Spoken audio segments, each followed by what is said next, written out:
ሰላም ጤና ይስጥልኝ ሰለሞን ግርማ ነኝ። ታቦቱን ከመንበሩ ያጽናልን የምትለው ምኞት ምን ያህል ታላቅ እንደሆነች ይህንን ምስል ስታዩት ትረዱታላችሁ። ምንም እንኳን የኢትዮጵያ ኦርቶዶክስ ቤተክርስቲያን መንፈሳዊ ልጅ ባልሆንም ነገር ግን ይህች ታላቅ ቤተክርስቲያን ሀገሬን ኢትዮጵያን የሰራችና በኔ ዘመን በዚህ ትውልድ ለኔ ያደረሰች ታላቅ ቤተክርስቲያን በመሆኗ የሷ ጉዳት የሷ ጥቃት የሚያመን ብዙዎች አለንና ከዛ አንዳንዱ ቆጥራችሁ ሐሳቤን በቀንነት እንድትረዱልኝ ፈልጋለሁ። ጋዜጠኛ ነኝ። ጋዜጠኛ ብሔር የለውም። ጋዜጠኛ ሃይማኖት የለውም። ፐርሰናሊ በግሌ እምነት አለኝ። ነገር ግን ስለ ሙስሊሙ፣ ስለ ክርስቲያኑ፣ ስለ ሁሉም ኢትዮጵያዊ እንቆረቆራለንና በዚህ መንፈስ ነው ዛሬም ለኢትዮጵያ ኦርቶዶክስ ቤተክርስቲያን ይህንን ሐሳቤን ማካፍለው። ሰሞኑን እንደተለመደው በዘመናት ሁሉ መካከል ሁሉ ጊዜ ጥቃት ይደርስባታል። ሰሞኑን ደግሞ አርሲ ምስራቅ አርሲ ላይ ከባድ ችግር ተፈጥሯል። ሰዎች ተገለዋል። ቤተክርስቲያን ላይ ጉዳት ደርሷል። ለዚህ ድምጽ መሆን ተገቢ ነው። ነገር ግን ይህንን ሐዘናችንን ይህንን መረጃ እያስተላለፍን በቅንነት እያለ ፈጽሞ የኢትዮጵያ ኦርቶዶክስ ቤተክርስቲያንን በማይመጥን መልኩ ቃል አቀባይነን ብለው የመጡ በርካታ ወጣቶችን እየተመለከትን ነው። እነዚህ ልጆች ወይ ስልጠና ቢሰጣቸው ጥሩ ነው። የኢትዮጵያ ኦርቶዶክስ ተዋሕዶ ቤተክርስቲያንን እንወክላለን እስካሉ ድረስ ሚዲያ ላይ እስከሰሩ ድረስ መስከረም ጌታቸውን የመሳሰሉ ታላቅ ድንቅ ቤተክርስቲያኒቷ ያፈራቻቸው ጋዜጠኞች አሉ። በእነዚህ ጋዜጠኞች አማካኝነት ስልጠና ሊሰጣቸው ይገባል። ወጉን ስርዓቱን ሊያውቁት ይገባል። ከዛ ውጪ ግን ማንኛችንም እንደምናደርገው ላይክ ቪው ፍለጋ ሰዎችን የምንራገምና የምናጨናንቅ ከሆነ ይሄ ቤተክርስቲያኒቷን አይመጥናትም የሚል እምነት አለኝ። ስለዚህ ማዕከላዊነት ይጠበቅ ለማለት ነው። የኢትዮጵያ ኦርቶዶክስ ቤተክርስቲያን ታላቅ ነች። ይህች ታላቅ ቤተክርስቲያን የራሷ የሆነ በየጊዜው ችግር ሲያጋጥማትም መልካም ሲሆንም ሐሳቧን የምትገልጽበት የራሷ የሆነ ማዕከላዊነትን የጠበቀ የመረጃ ፍሰት ሊኖራት ይገባል የሚል እምነት አለኝ።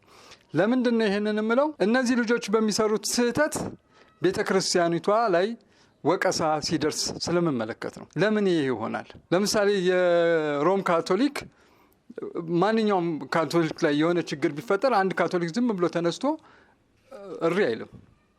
ማዕከላዊነቱን ጠብቆ ነው መረጃው የሚተላለፈው። ኢስላም ጋርም እንደዛ በተወሰነ ደረጃ አለ። ፕሮቴስታንት ጋር ስትሄዱ ችግር አለ። ማዕከላዊነት የለም። ሁሉም የተለያየ ሴል ስለሆነ ማለት ነው። ወደ ኢትዮጵያ ኦርቶዶክስ ቤተክርስቲያን ስንመጣ ግን እቺ ቤተክርስቲያን ከዚህ ሁሉ የላቀ አቅም አላት። ትልቅ አቅም አላት። ስለዚህ የሚደረገው ነገር ሁሉ በወግና በስርዓት እንዲደረግ እጠይቃለሁ። ለረጅም ጊዜ እንደሰራ ጋዜጠኛ ድምፅ አትሁኑ አይደለም፣ መረጃ አታስተላልፉ አይደለም። ተጠያቂነት ግን ይኑር። ለምትናገሩት ነገር ተጠያቂነት ይኑር። ይሄን ሁሉ የምላችሁ ከዚህ በታች ያሉት ልጆች ሰሞኑን በቅጡም ይሁን ያለ ቅጡ ሲወራጩ ስለተመለከትኩ ነው። እስቲ አዳምጧቸውና እናንተም ሐሳባችሁን አካፍሉኝ። በነገራችን ላይ ሁላችሁም ባለማይተቦች ድምጽ የሚሆናችሁንና የማይሆናችሁን ለይታችሁ መዝግቡ። በተለይ ቲክቶከሮች፣ አርቲስቶች፣ ዘማሪያን፣ ሰባኪያን፣ ማህበራት፣ ጳጳሳት፣ መምህራነ ወንጌል ሰባኪያን እያንዳንዳቸው ማን ለእናንተ ድምጽ ይሆናል፣ ማን ድምጽ አይሆንም የሚለውን እየመዘገባችሁ ያዙ። ቦቱን መንበሩን ከበሮን በአጠቃላይ ሙሉ ቤተክርስቲያንን ተሸክመው ስደት ወጥተዋል።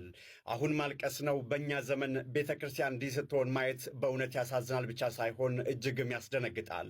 በተደጋጋሚ በምስራቅ አርሲ የደረሰው አሰቃቂ ግድያና ጥቃት ተከትሎ የወጡት እነዚህ ምስሎች መላውን የኦርቶዶክስ ተዋሕዶ አማኝ እንባ እያሰጩት ይገኛሉ። ምእመናን ሕይወታቸውን ለማዳን በሚሸሹበት በዚህ የጭንቅ ሰዓት ላይ ቅዱሳትን ንዋያተ ቅዱሳቱንና የቤተ ክርስቲያኑን ክብር አስከብረው ተሸክመው በእግራቸው በረሃውን እያቋረጡ ይሰደዳሉ። ይህ በታሪክ ታይቶ የማይታወቅ ምስል ማህበራዊ ሚዲያውን እያጥለቀለቀም ይገኛል። ቤተ ክርስቲያን ከነክብሯ ስትሰደድ ማየት ለሀገር ምን ያህል አስፈሪ ምልክት ነው።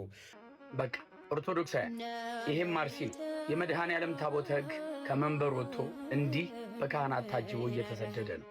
ያማል። ይህ የሆነው በእኔና በእናንተ ዘመን ነው።